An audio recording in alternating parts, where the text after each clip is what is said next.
幾多年啊？呢間鋪96年到而家26年，即係啱啱30年。幫襯嗰啲細個咧到大個。係啊，有啲係細個嚟幫襯，而家帶個女嚟幫襯。帶個細路嚟啊！係啊，但係你呢個係好開心嘅，即係我細個又好鬼中意去文具鋪，因為點解一入嚟咧有好多即係除咗文具之外咧，仲有好多啲玩具啊，有一啲呢個抱啊，真係好開心。我哋細個買中意買嗰啲吸印仔啊，吸啊！所以我細個見到呢啲咧就係好開心。我哋呢行咧都個個都即係起碼都50、60、70、80。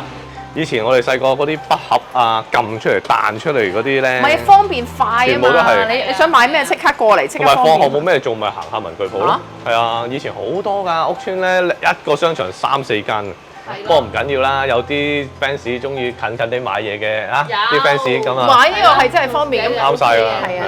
哇！我好中意有啊呢啲，冇小忌廉咩？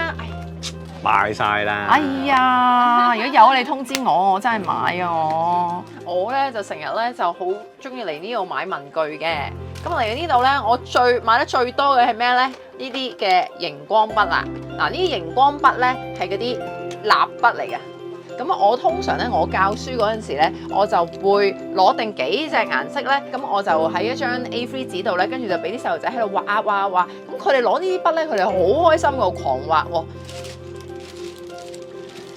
哇！滿載而歸喎！哇！你睇下嗱，我哋唔係口行啊，真係堅支持㗎，買咗幾多嘢你睇下。嗱，呢啲印仔咧可以俾小朋友用啦，又可以我哋搞活動嘅時候咧，可以吸引換禮物，啲小朋友最中意啦。第一名。第一名好啊！俾個第一名你啦，我抽下睇下我呢個係咩先，我呢個係讚，耶！